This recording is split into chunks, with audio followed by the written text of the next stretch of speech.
Hey, it's another episode of Just My Take podcast. This is episode 27. This is Dex PC5. Hope you guys are enjoying your week. We're gonna get into a lot of things this episode. I first want to start off by saying thank you to all the fans that have been supporting the episode, where you're listening to iTunes, Spotify, YouTube, in your car. I love appreciating the love and feedback that I'm getting. Continue to keep listening to the show, keep giving feedback. Tell me more topics that you want to hear yourself. And also, if you have a chance, it takes like 5 minutes. Go on iTunes, submit a star rating and a comment. That'll be very great to help boost the show and get more awareness of the show out there. So anyway, let's get into the show. So the first topic that I want to talk about is about the hip hop industry, the music industry. Today I was listening to a little bit of the Joe Budden podcast on Spotify, which is a phenomenal podcast. And as I was listening to it during work, I had some interesting thoughts about the music streaming industry. So they had Pusha T on, and he was talking about his beef, his recent beef with Drake. And the reason why was because Drake was on the HBO show The Shop, which is created and produced by LeBron James. And in that episode of The Shop, it was Drake, LeBron James, and Maverick Carter, who's LeBron James' agent, like his right-hand man. And Drake was talking about how the beef started with Pusha T, but more importantly, how the beef started with Kanye West.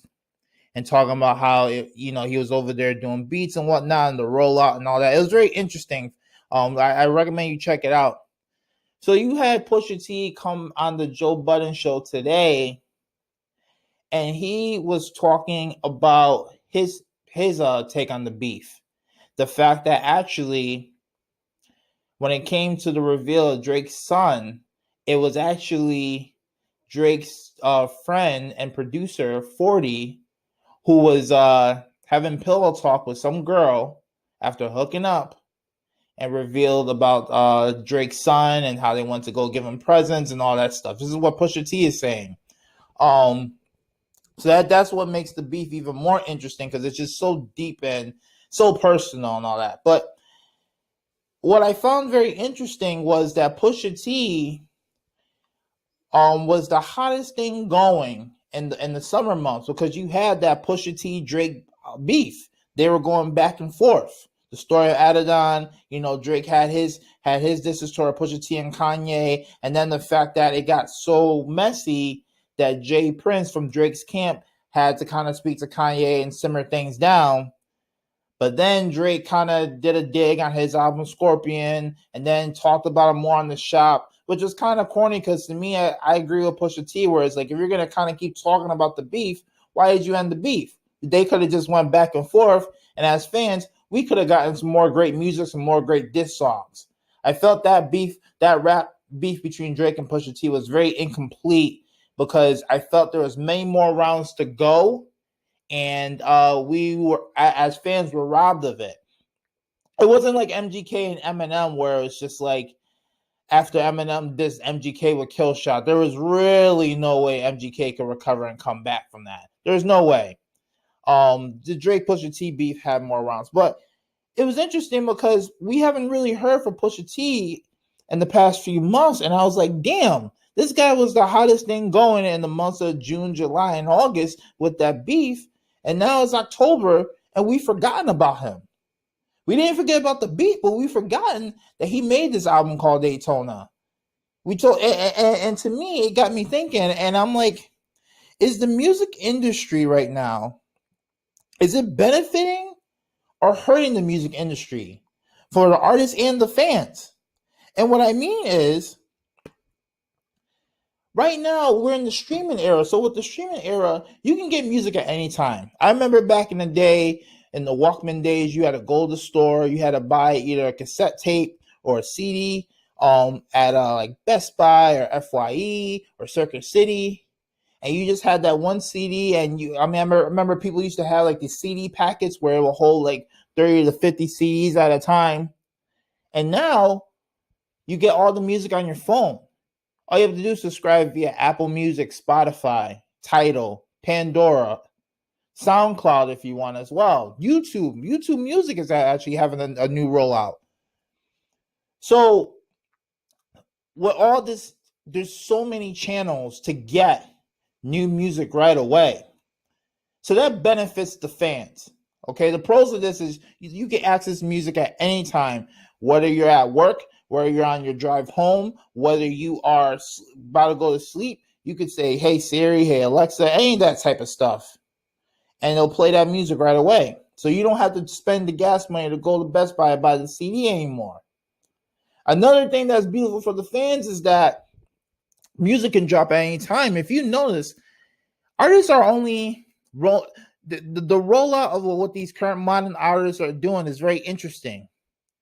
They're either just doing a midnight surprise drop, like, hey, I'm dropping my album at midnight, like maybe the day before, and boom, it comes out. Or they don't even say they're dropping the album, just randomly comes out. Or they drop the album, but there's antics that follow to boost the album sales. I mean, let's be honest, if we're looking at Eminem's latest album, Kamikaze, he did a lot of diss tracks and a lot of records, especially towards MGK, in which it boosted the sales of Kamikaze. It was a good album. It was a good body of work. I'm not going to knock it. But let's be honest, as fans, you don't think having that beef with MGK maybe boosted the album sales just a little bit? You don't think for Pusha T, having that beef with Drake pushed his album just a little bit?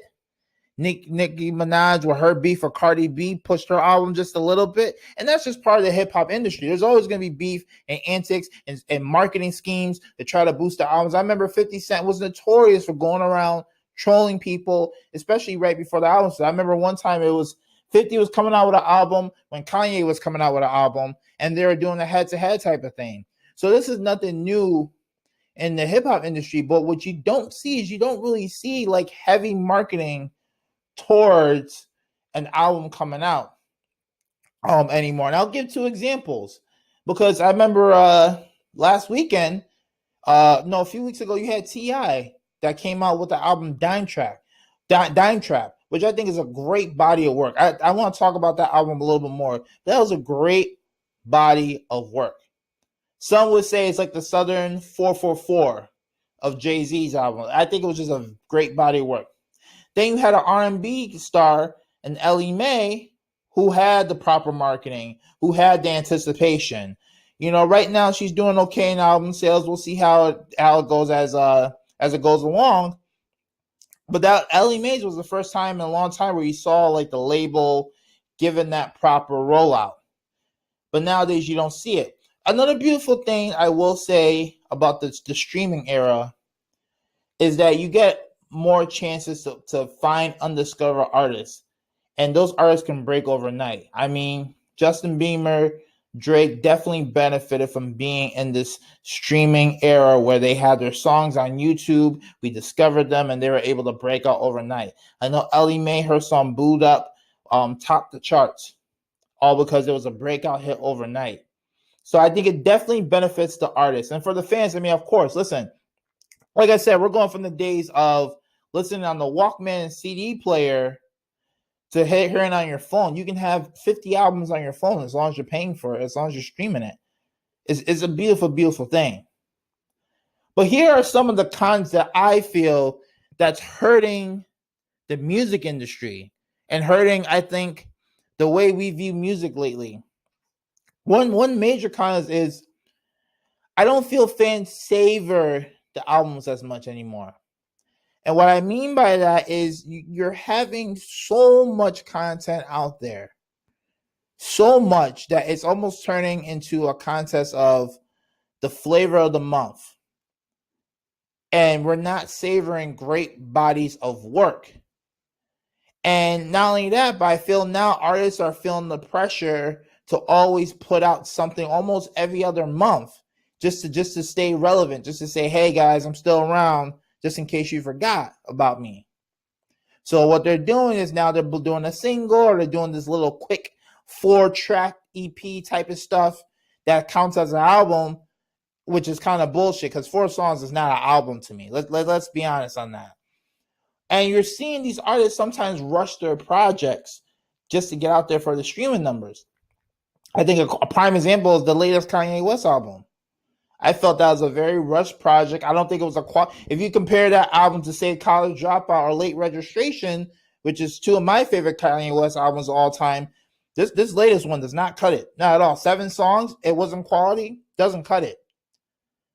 But these artists are rushing to get the music out there, and I think that's hurting the artists, and I think that's hurting the industry, because you're almost having more quantity and not quality.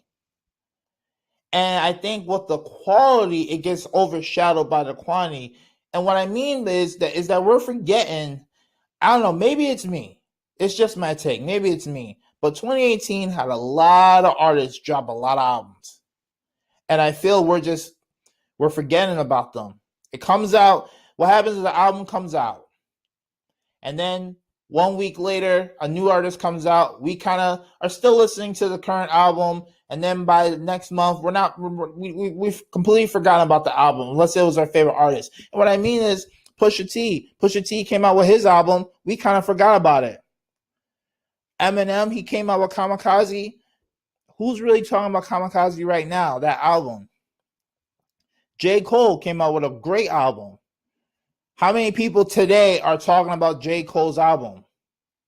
How many people are talking about it? The only person that I think is still relevant, and because the way he markets himself, is Drake. Even though Scorpion was a decent album, I think people still play Drake's music because Drake is the #1 artist right now. So people are going back to his latest body of work. He does have some hit singles over there on that Scorpion album, but it's not like a classic in my eyes. I don't think it's a classic album. You have Beyonce and Jay-Z do a dual album. And it was so popular that they had to even put that album on Apple Music. Even though they own Tidal, they had to put it on Apple Music so that non-Tidal listeners could be able to listen to it. Beyonce and Jay-Z, two of the biggest artists of our time. And I don't hear people really talking about much singles off of that album anymore.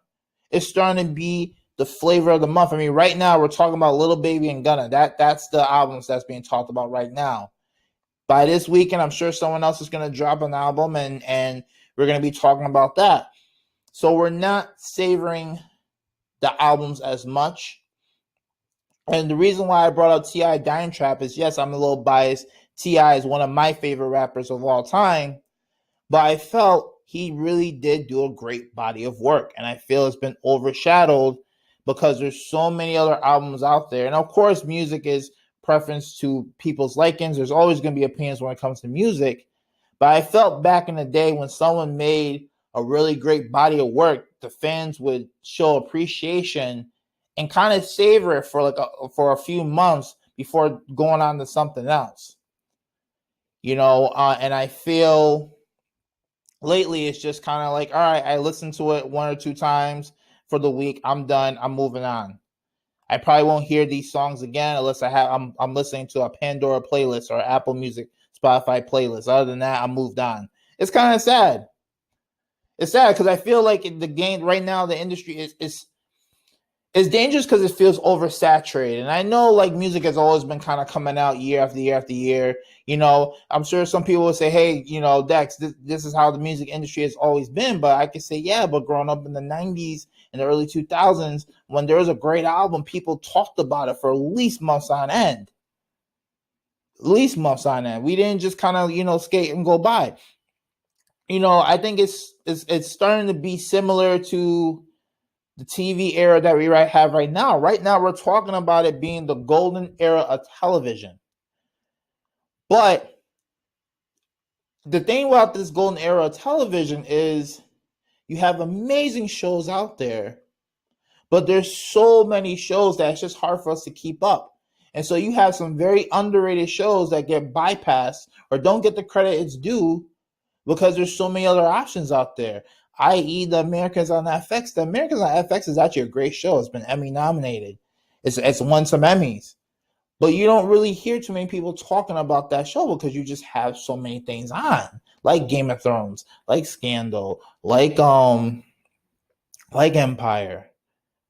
You know, those are just some shows that I can think of on the top of my head.